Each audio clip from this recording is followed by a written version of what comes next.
Bon, bah Florian, merci beaucoup d'être avec moi, c'est très très cool. On va se faire ce petit use case ensemble. Écoute, ce que je te propose dans un premier temps pour lancer un peu les hostilités, c'est bah, peut-être que tu me parles un peu de Talbot, enfin, pourquoi vous avez lancé ça, c'était quoi un peu la conviction derrière, me dire un peu ce que toi tu fais, enfin, quel est ton rôle dans tout ça. Enfin voilà, je te laisse la main tranquillement. OK. Alors Talbot Agency, c'est une agence, de communication spécialisée vraiment dans le côté social media qu'on a fondée il y a 4 ans.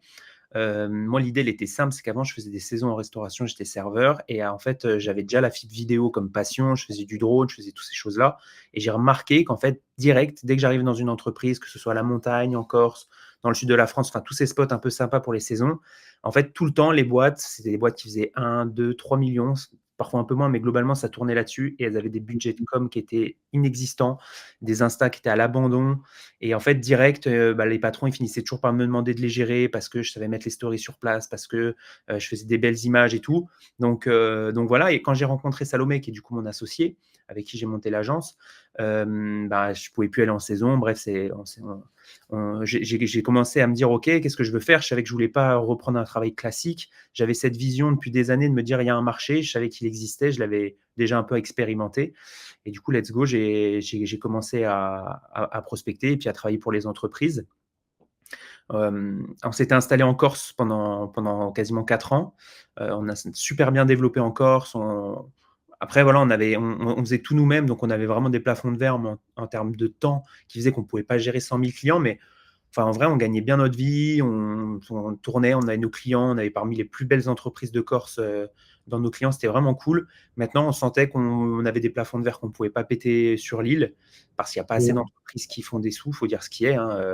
Voilà, la plupart des boîtes, elles sont fermées l'hiver. Enfin, il y avait quelque chose qui était impossible. Et même nous, humainement, à l'année, ça ne nous plaisait pas forcément de vivre là-bas. Donc, on est remonté sur le continent en début d'année, là, en début d'année 2025.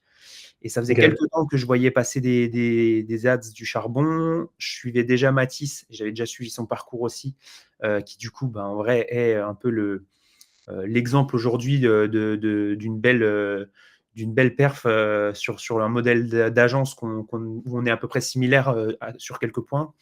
Donc, Ouais. donc je me suis dit, s'il a réussi à le faire avec Mathis, bah, il peut réussir à le faire pour nous. Et nous, c'était hyper pertinent parce que, en fait, en Corse, on n'avait jamais eu à prospecter. On avait la chance que, vu que c'est petit, qu'on travaillait bien, là-bas, bah, le bouche-oreille se fait tout seul quand tu travailles bien et que tu fais les Mm. choses carrées, bah, forcément, ça se développe. Et en fait, finalement, on n'avait jamais eu à prospecter. Donc là, en arrivant sur le continent, bah, voilà, on savait qu'on avait tout à apprendre, qu'on avait un beau back-end derrière nous, mais juste, on manquait de structure. On savait qu'à deux, on ne pourrait pas tout faire. Donc, toutes les Ok. promesses du charbon, ça nous plaisait. C'était même pas une question de faire le x2 ou autre. Parce que de toute façon, on repartait de zéro. Donc, enfin, 0 x 2, ça, c'était pas très excitant. C'était pas forcément ça qui nous drivait. Mais c'était vraiment tout le côté structure et le côté réseau aussi. Je me doutais qu'on allait rencontrer plein de belles agences. Et ça, c'était une vraie plus-value à nos yeux aussi, quoi.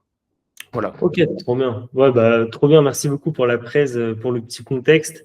Euh, du coup, bah, tu l'as dit, tu t'as connu plus ou moins le charbon grâce aux ads et plus ou moins à Matisse, parce que de toute façon, c'est vrai que c'est un peu notre étendard dans le charbon. Qu'est-ce qui a fait, toi, au moment du pitch sales, tu vois, qu'est-ce qui fait qu'à un moment donné, tu dis, ouais, c'est le charbon et pas un autre accompagnement, tu vois? En vrai, je vais pas te mentir, j'étais hyper dubitatif au début parce Ouais. que dans d'autres secteurs d'activité, j'ai fait pas mal de formations Ok. sur d'autres secteurs d'activité et il y a de tout dans le monde de la formation aujourd'hui. C'est un business model qui est très florissant. Tout le monde se dit expert de telle ou telle chose. Et du coup, j'ai eu beaucoup de déceptions aussi. Donc forcément, là, euh, on parle quand même de globalement une dizaine de milliers d'euros l'accompagnement. C'est pas rien. Donc Mm. j'ai fait le call de base et puis je me suis dit, OK, on va voir. J'ai réfléchi. En fait, ce que j'ai fait tout simplement, c'est que j'ai appelé tous ceux que vous aviez accompagnés. Je suis allé sur votre TripAdvisor, je suis allé sur LinkedIn, j'ai remonté un peu les posts, j'ai retrouvé un peu pas mal de monde qui s'était fait accompagner et j'ai DM sur LinkedIn où j'ai appelé un peu tout le monde pour voir. Et en vrai, c'était unanime en fait. Enfin, il n'y a personne qui m'a dit non, c'est de la merde, n'y va pas. Tout le monde m'a dit let's go, fonce. J'ai eu Ok. notamment Pauline, avec Ok. qui j'ai bien échangé. Enfin, voilà, j'ai eu des bons retours avec pas mal d'anciens membres ou de membres actifs. Et du coup, je me suis dit, bah, en vrai, je sais pas, j'ai dû avoir 10 ou 15 personnes. J'ai eu personne qui m'a dit que c'était naze, donc let's go, il n'y avait plus rien pour me convaincre. Et quelque part, d'un autre côté, nous, aujourd'hui, un accompagnement, enfin, à l'époque, c'était à peu près 10 000 euros. Là, aujourd'hui, du coup, on a pas mal augmenté nos prix par rapport aux marges et tout, justement, ce qu'on voit dans le charbon. Mais enfin, en fait, on savait très bien qu'on allait le rentabiliser parce qu'aujourd'hui, nous, on l'avait pris en plusieurs fois sans frais, ça nous faisait 11 000 euros. Ça veut dire que c'était sûr qu'on allait le rentabiliser. On prenait ne serait-ce qu'un client, on le rentabilisait. Donc, il n'y avait Oui, même pas de question à se poser. En fait, c'est beaucoup d'argent, certes, mais finalement, remis dans le contexte des agences, c'est rien. C'est rien. Après, on en a vu aussi, à partir du moment où il y avait Alix, qui avait Ludo, enfin, en fait, le comptable, l'avocat, tout ça, en fait, finalement, quand tu vois tout, ne serait-ce que cette plus-value, si tu devais faire appel à ce genre d'experts en extérieur, finalement, tu as déjà le prix de la presta, quoi. Donc voilà, finalement, c'était beaucoup de valeur, pour répondre rapidement à ta question, c'était beaucoup de valeur pour finalement certains prix qui est beaucoup d'argent, mais finalement, remis dans ce contexte, c'est pas spécialement cher. trop bien. Bah, merci beaucoup pour le recontexte, encore une fois.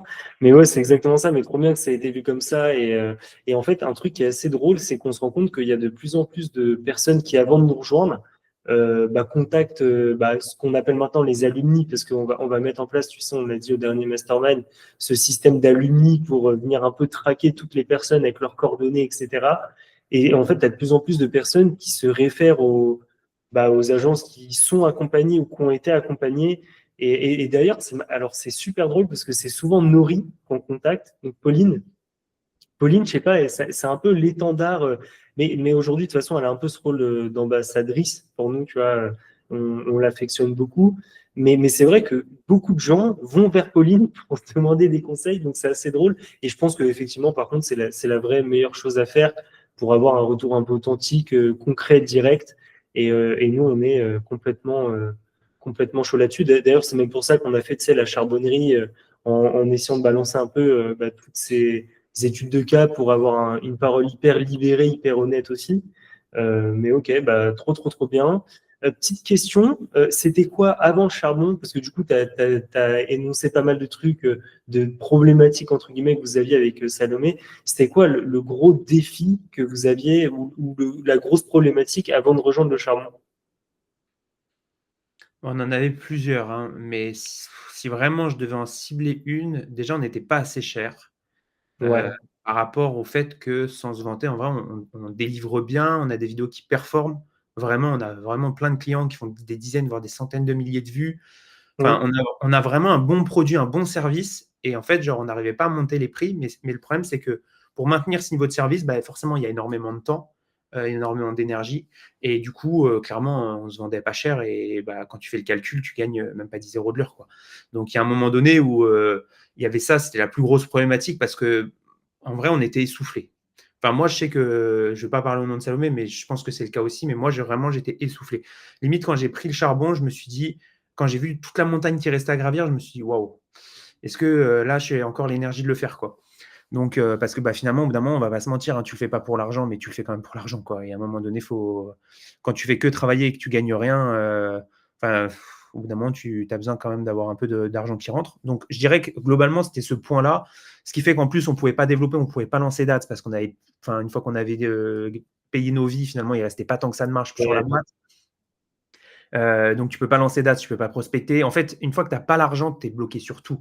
Tu sais pas acheter le nouvel objectif, le nouveau pour un client, tu sais pas engager des frais sur certains projets où tu sais que peut-être tu vas être payé plus tard, mais ça vaut le coup pour le développement de l'agence. En fait, tu es bloqué Mmh. sur tout quand tu n'as pas la liquidité. Donc ça, c'était le plus gros point de douleur. Après, il y avait d'autres problématiques. Effectivement, le fait de déléguer, il y avait le fait de mettre un bon tunnel de prospection pour avoir des leads qualifiés. Enfin, on avait toutes ces problématiques-là, mais le principal, c'était vraiment l'argent. Et parce que c'était des menottes, en fait, tout simplement. Ouais, non, mais de toute façon, c'est complètement sain déjà de parler d'argent dans un écosystème d'argent et de business. Mais c'est surtout que tu as dit un truc qui est complètement vrai. C'est qu'en fait, au-delà de faire les choses pour l'argent, en fait, tu as besoin de l'argent, quoi qu'il arrive. Donc, c'est quelque chose qui t'est imposé, c'est pas de ton fait. C'est juste qu'à un moment donné, tu es obligé d'être rentable et d'être C'est le carburant, lucratif. quoi. Tout Tu vois? simplement. Tu sais, Exact. tu plus d'essence à mettre dans la bagnole, elle avance plus, quoi. Et quand il y a des mois où tu te retrouves à te dire, bah ouais, mais on a cramé tout le budget, on peut plus avancer sur ça, ça, ça, alors que tu as Mm. l'énergie de le faire, l'envie et tout, bah, c'est hyper frustrant, quoi. C'est clair. Ouais, et puis la frustration, de toute façon, ça amène jamais rien de bien, hein. Généralement, c'est là que tu fais tes burn-out, c'est là que tu tombes dans un registre dont tu sais te dépêtrer. Enfin, voilà, on est aussi passé par là, nous, enfin, avec Clément, Russe, etc. Donc et puis même, je pense que tu n'as aucun, sauf quelques ovnis, mais tu n'as aucun entrepreneur ou fondateur d'agence qui n'est jamais passé par là, parce que tu as des trous de trésor, tu as des trop perçus, tu dois payer les influx quand tu fais, voilà. Enfin, tu as tout le temps des sorties d'argent et pas assez d'entrées. Donc des fois, c'est même juste la mécanique un peu et fiscale et aussi de besoin de fonds de roulement, où en fait, bah, des fois, tu factures assez, mais tu ne reçois pas assez vite. Enfin, il y a Ouais, un ça, milliard de trucs. effectivement, il y a aussi le delta entre le moment où le client il paye et ceux qui font traîner des factures. On a eu des factures qui s'accumulaient. Bah, quand ça fait plusieurs semaines, plusieurs mois que tu n'es pas payé et que toi, tu sors l'argent, bah, enfin, c'est hyper inconfortable. Ouais, Ouais, c'est non, ça. c'est clair. Et Donc du coup, voilà. par rapport à tout ça, pour engendrer, bah, du coup, question directe et suivi un peu logique, du coup, par rapport à tout ça, enfin, c'est quoi un peu vos achievements un peu cool, que ce soit, je sais pas, en termes de clients, en termes de contrats, de marge, de pricing, c'est quoi un peu les résultats que vous avez obtenus, tu vois, bah, là, sur les quelques derniers mois, dont vous êtes fiers, tu vois, genre, c'est quoi un peu le truc à traquer où tu te dis, OK, là-dessus, on a vraiment évolué. Enfin, je sais pas si tu as des trucs plutôt quanti, quali. Ouais, ouais, bah, clairement. Alors déjà, nous, il y a un truc, c'est qu'on n'utilisait pas du tout LinkedIn parce que, bon, déjà encore, ça ne servait à rien. Ouais. J'avais essayé, mais clairement, ça avait zéro résultat. Très peu de personnes l'utilisent en Corse. Par contre, là, de remonter sur le continent, c'était hyper pertinent de refaire une strat LinkedIn. Donc on s'est mis à fond. Je devais avoir quoi, 300-400 relations. Là, je suis remonté à plus de 2000, quasiment 2500 relations. J'ai des posts qui régulièrement font qui performent un petit peu, notamment un post qui a fait 63 000 impressions. Ça, c'est de la belle visibilité et je sais que le charbon y est pour beaucoup. Donc le fait de cette mise sur LinkedIn, et donc ça amène à la réponse à ta question, qui est le fait que on a signé là en septembre 39 000 euros uniquement grâce à LinkedIn et ce sans prospecter en fait des gens qui sont venus depuis LinkedIn. Donc ça, c'est bien parce que c'est clairement ce qu'on veut en fait, c'est d'avoir des leads qui viennent tout frais.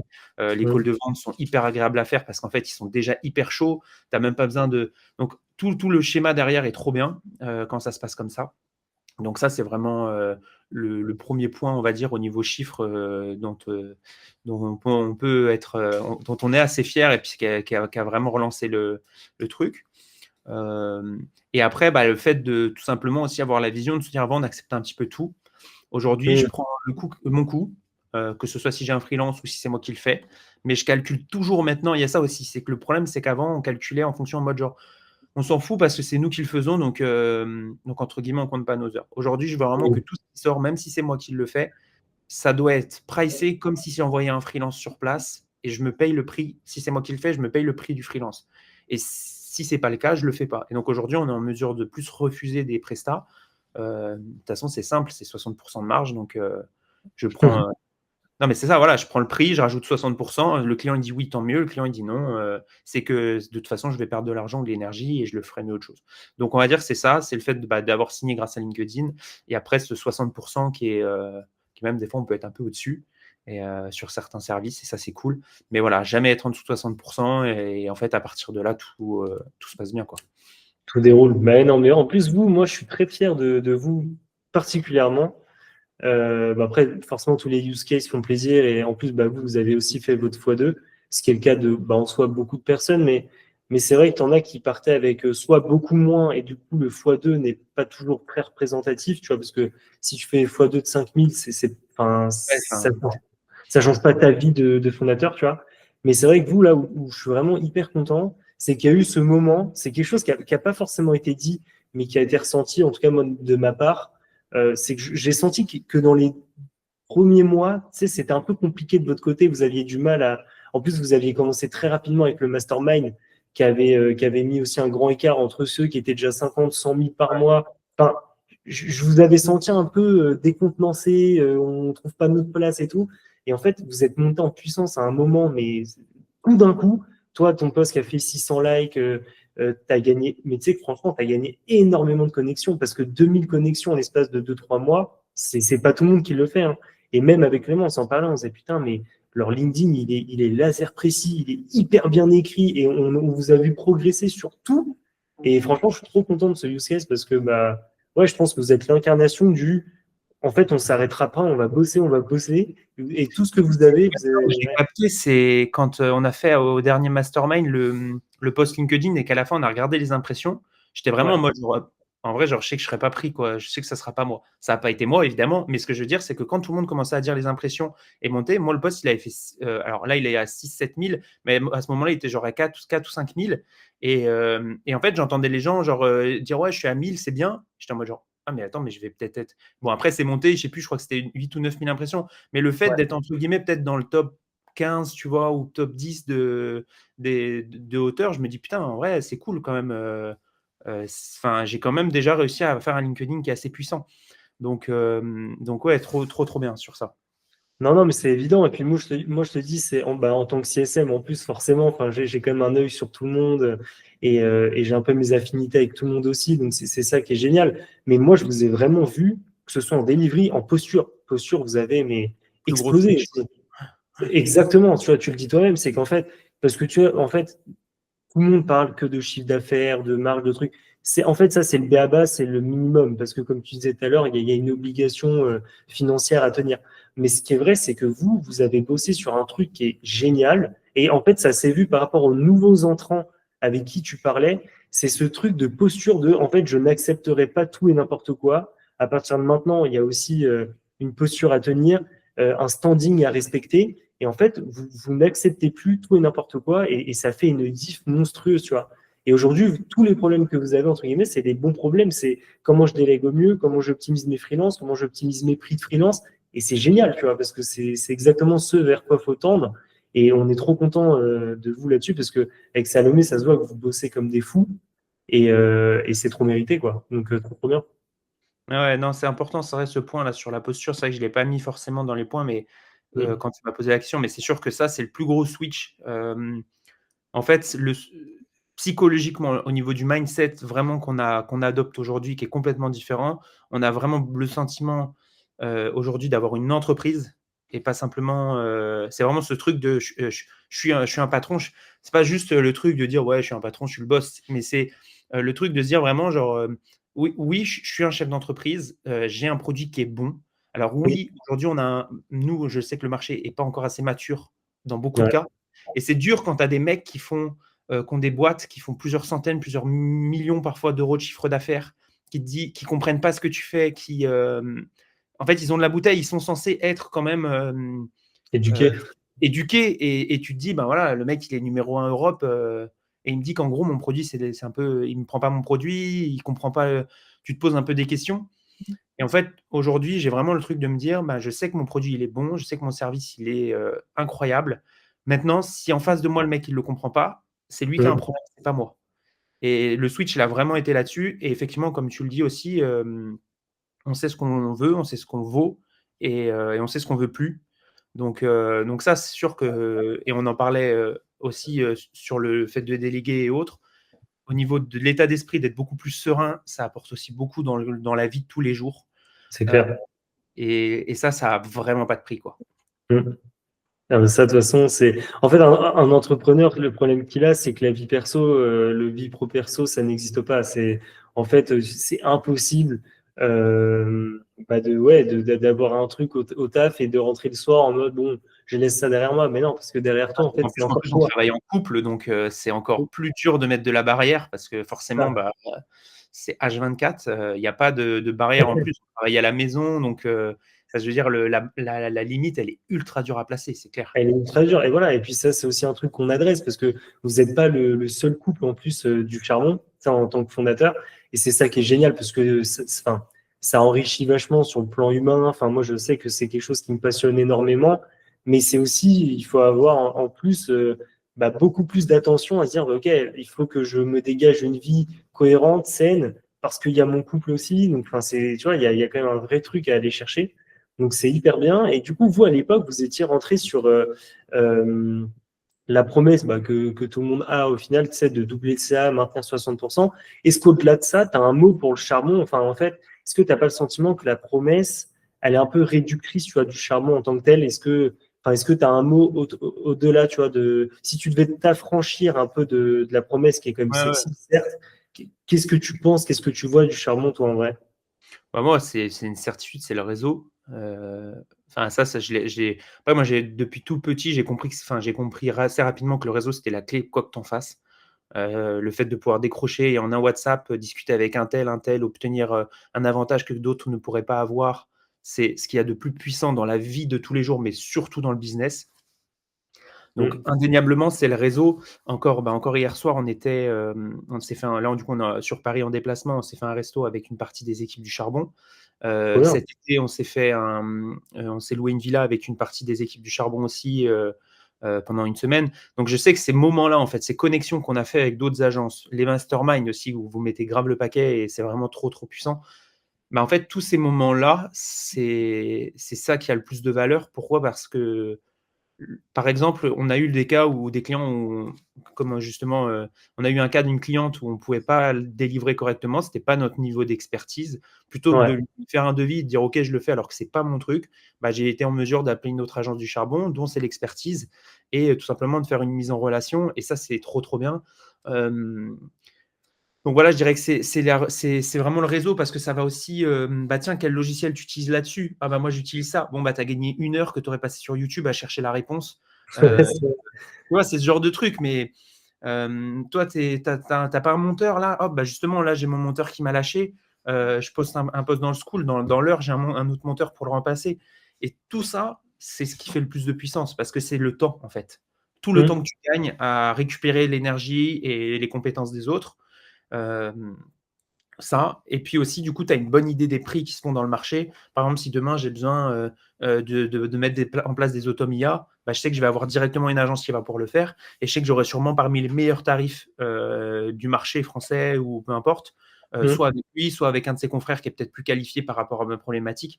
Mais du coup, il y a ce côté sérénité où je sais que j'ai les choses au bon prix, et je sais que je les ai rapidement et donc je gagne Ouais. du temps que j'ai pas besoin d'aller chercher moi-même, d'essayer 10 monteurs, voilà et ça, c'est vrai que c'est, le plus puissant et le fait, bah, tout simplement d'être aussi avec des gens qui nous ressemblent. C'est vrai qu'on rigolait un petit peu avec ça, mais tu as reçu ta lettre de sorcier et tu arrives à Poudlard, en fait, tu as enfin non, mais c'est vrai qu'on a des business models qui sont particuliers, Ouais.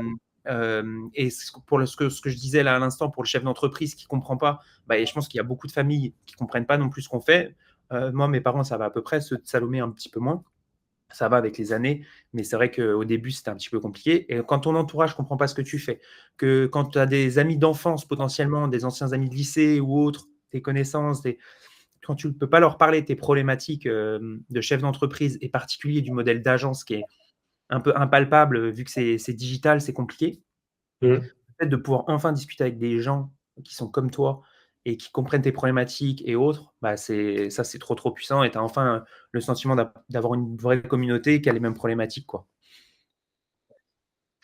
Franchement, je suis super content de cette réponse parce que bah, moi, à mon juste titre, je la trouve totalement vraie parce que c'est un truc qu'on a vécu aussi avec Clément. Et pareillement, moi, j'ai eu cette chance d'avoir des parents un peu plus compréhensifs, tu vois. Là où Clément, il était sur des études, bah, il y a quand même ingénieur commercial. Enfin, tu vois, il faisait quand même des grosses études au demeurant, master, etc., dans une école de commerce. Enfin, donc déjà, tu avais un peu ce double pan. Mais c'est vrai qu'au-delà de ça, tu te retrouves très vite seul. Parce qu'en fait, dans la perception des gens, tu es un peu le gars qui est en train de percer, alors que c'est pas toujours le cas. La réalité d'un fondateur dans le lancement, c'est juste une catastrophe. C'est comme tu disais tout à l'heure, tu acceptes tout pour pas grand-chose, tu es en train de monter ta valeur perçue, mais en fait, au final, il n'y a rien qui rentre. Tu peux même pas t'en plaindre parce qu'on va dire, oh, bon, ça va, t'es entrepreneur. Donc, en fait, t'es juste bon à la fermer et à bosser, sauf que personne te comprend et tout. Et je suis vraiment content que tu soulèves ce truc parce que c'est assez sous-coté, quoi. Les gens s'en rendent pas toujours compte. Et c'est vrai que moi, c'est pas la première fois qu'on me fait la réflexion de dire, mais putain, je suis dans un écosystème, quand je parle, les gens comprennent, quoi. C'est-à-dire que les clients qu'on a, c'est plus ou moins tous les mêmes, ils ont tout le temps les mêmes objections, ils ont les mêmes fausses croyances. Et en fait, ça permet vraiment de créer beaucoup de valeur, même humaine. Et je suis assez content que l'événement, le physique, tu vois, tout ce qui est lié bah, au mastermind ou à ce genre de choses, au réseau, en fait, prenne cette ampleur dans le charbon parce que c'est un objectif concret, quoi. on a envie d'événementialiser un maximum de trucs. Tu vois, les masterminds, on essaye de faire toujours de mieux en mieux. D'ailleurs, là, j'ai du taf pour décembre. Ouais. Mais c'est le jeu, on va voir comment je me débrouille. Mais tu vois, en fait, je suis trop content parce que je me dis, putain, en fait, c'est perçu. Les gens s'en rendent compte et tout simplement, les agences trouvent leur place là-dedans. Donc, ça, c'est très plaisant. Très, très cool. Et dernière petite question, comme ça après je te laisse tranquille.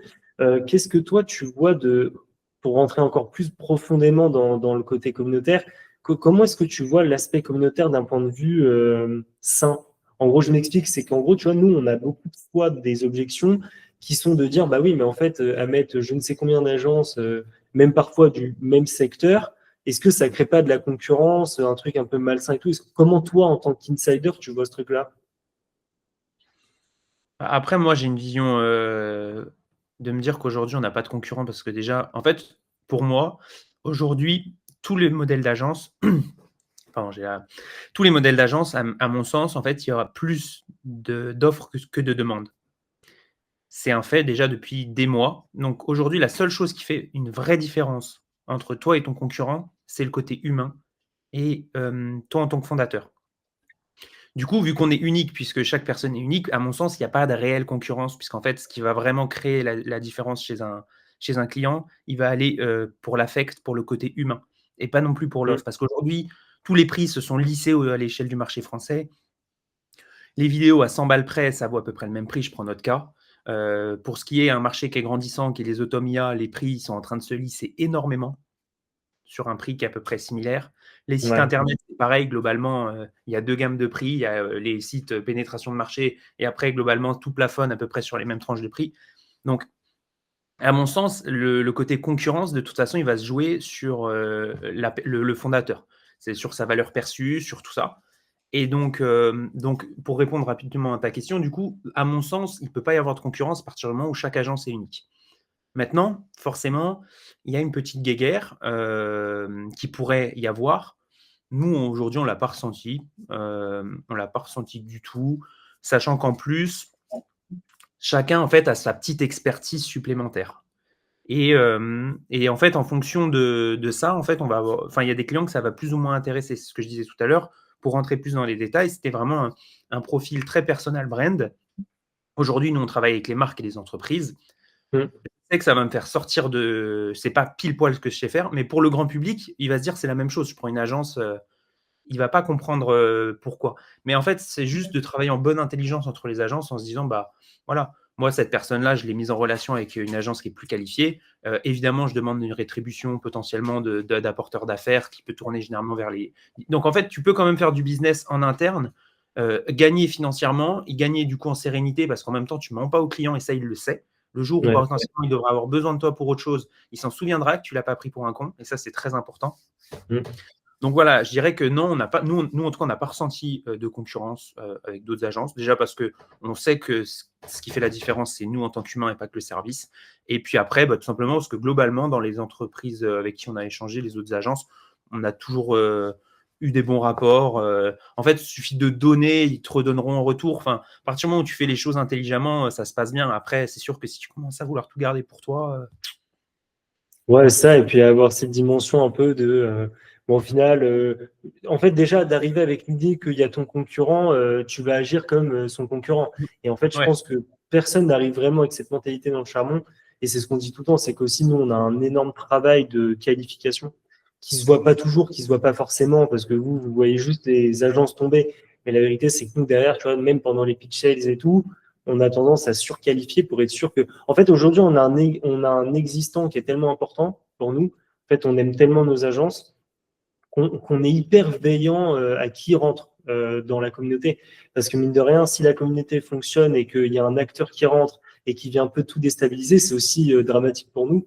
Donc, mais voilà, mais c'est hyper intéressant quand même de demander, voir un peu comment tout le monde se comporte, comment tout le monde vit au travers de la communauté. Moi, je trouve que globalement, ça se passe hyper bien, tu vois. Enfin, même quand on a fait le running au dernier mastermind, les gens avaient l'air d'être hyper heureux de se voir.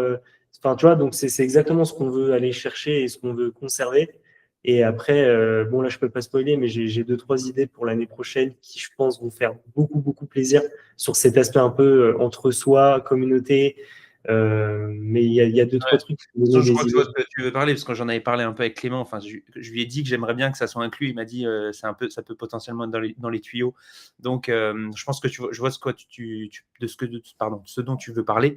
Et c'est sûr que ça, c'est des choses qui, enfin, pour moi, c'est la plus grande valeur du charbon. Et donc, d'aller dans ce sens-là, c'est trop puissant. Enfin, tout ce qui est le x2 en chiffres, toutes ces choses-là, c'est bien, mais en fait, in fine, c'est pas ce qui fait la. Enfin, nous, aujourd'hui, si on devait re-signer juste sur la mise en relation avec toutes ces agences, il y en a plein qui sont devenus de vrais amis, quoi. Une fois de plus, Mm. voilà, hier, pour te dire, il y avait deux autres agences qui faisaient de la vidéo avec nous au resto. Bon, bah, au final, on a passé une super soirée et en fait, on a presque même pas que parlé business, quoi. Au final, tu parles de plein d'autres choses et c'est des amis à part entière aujourd'hui, quoi. C'est Donc voilà, génial. il n'y a pas de concurrence. C'est vraiment se retrouver, comme je disais, entre chefs d'entreprise, d'agence, et ça, c'est trop puissant.